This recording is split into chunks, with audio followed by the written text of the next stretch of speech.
भज गोविंदम।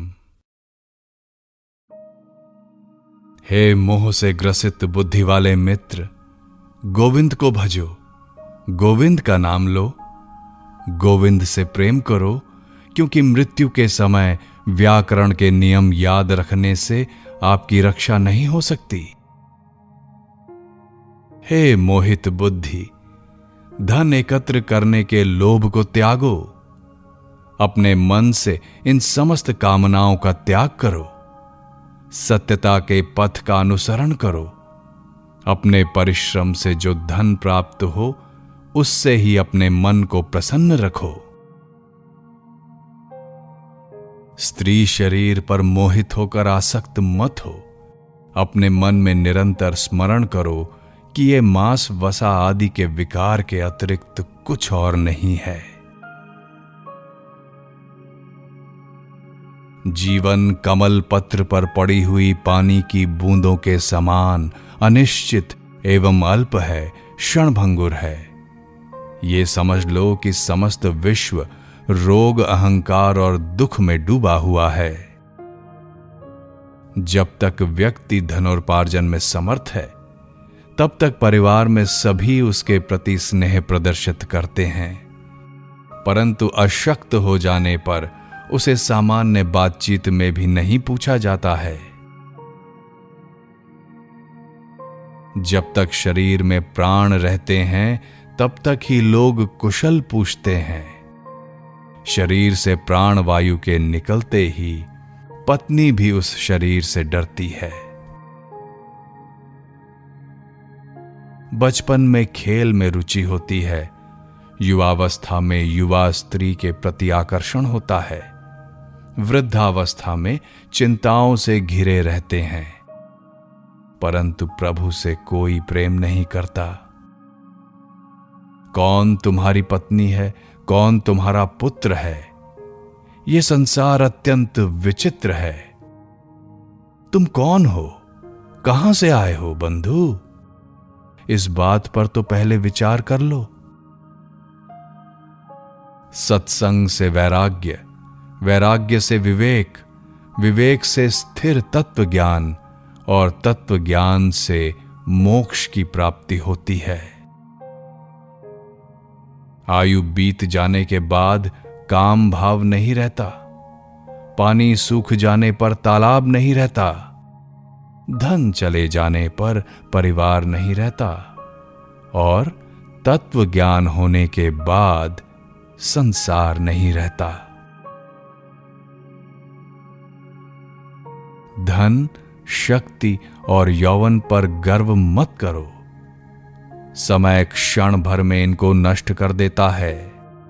इस विश्व को माया से घिरा हुआ जानकर तुम ब्रह्म पद में प्रवेश करो।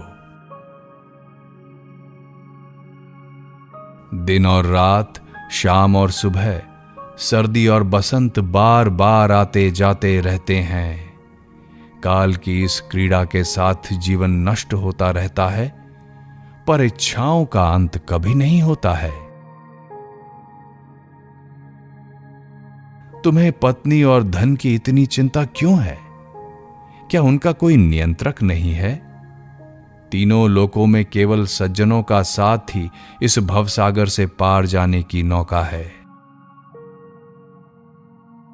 बड़ी जटाएं, केश रहित सिर, बिखरे बाल, काशाय यानी भगवा वस्त्र और भांति भांति के वेश, ये सब अपना पेट भरने के लिए ही धारण किए जाते हैं। अरे मोहित मनुष्य, तुम इसको देखकर भी क्यों नहीं देख पाते हो?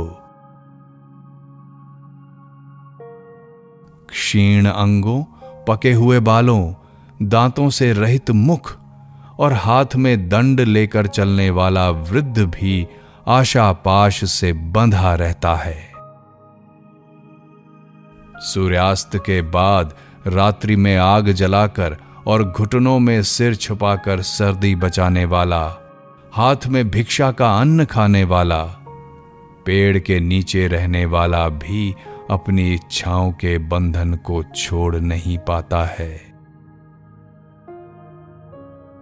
किसी भी धर्म के अनुसार ज्ञान रहित रहकर गंगा सागर जाने से, व्रत रखने से और दान देने से 100 जन्मों में भी मुक्ति नहीं प्राप्त हो सकती है। देव मंदिर या पेड़ के नीचे निवास, पृथ्वी जैसी शैया, अकेले ही रहने वाले, सभी संग्रहों और सुखों का त्याग करने वाले वैराग्य से किसको आनंद की प्राप्ति नहीं होगी। कोई योग में लगा हो या भोग में, संग में आसक्त हो या निसंग हो, पर जिसका मन ब्रह्म में लगा है वो ही आनंद करता है, आनंद ही करता है।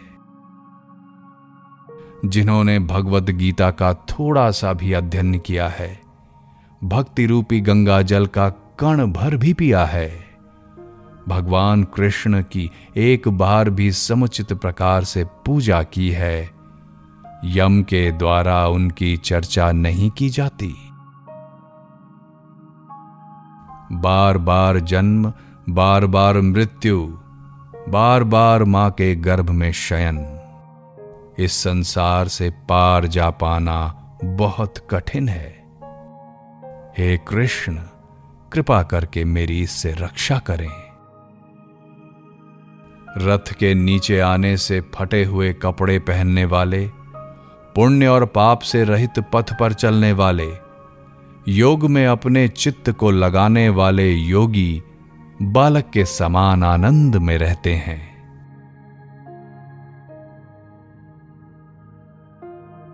तुम कौन हो? मैं कौन हूं? कहां से आया हूं? मेरी मां कौन है? मेरा पिता कौन है? सब प्रकार से इस विश्व को असार समझकर इसको एक स्वप्न के समान त्याग दो। तुम में, मुझ में और अन्यत्र भी सर्वव्यापक विष्णु ही हैं। तुम व्यर्थ ही क्रोध करते हो। यदि तुम शाश्वत विष्णु पद को प्राप्त करना चाहते हो तो सर्वत्र समान चित्त वाले हो जाओ। शत्रु, मित्र, पुत्र, बंधु बांधवों से प्रेम और द्वेष मत करो। सब में अपने आप को ही देखो। इस प्रकार सर्वत्र ही भेद रूपी अज्ञान को त्याग दो। काम, क्रोध, लोभ, मोह को छोड़कर स्वयं में स्थित होकर विचार करो कि मैं कौन हूं।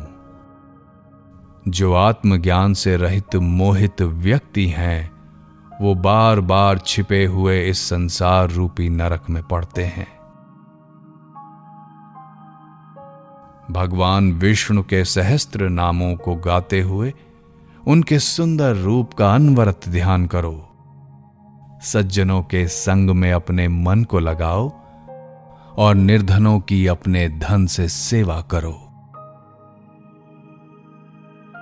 सुख के लिए लोग आनंद भोग करते हैं, जिसके पश्चात इस शरीर में रोग हो जाते हैं।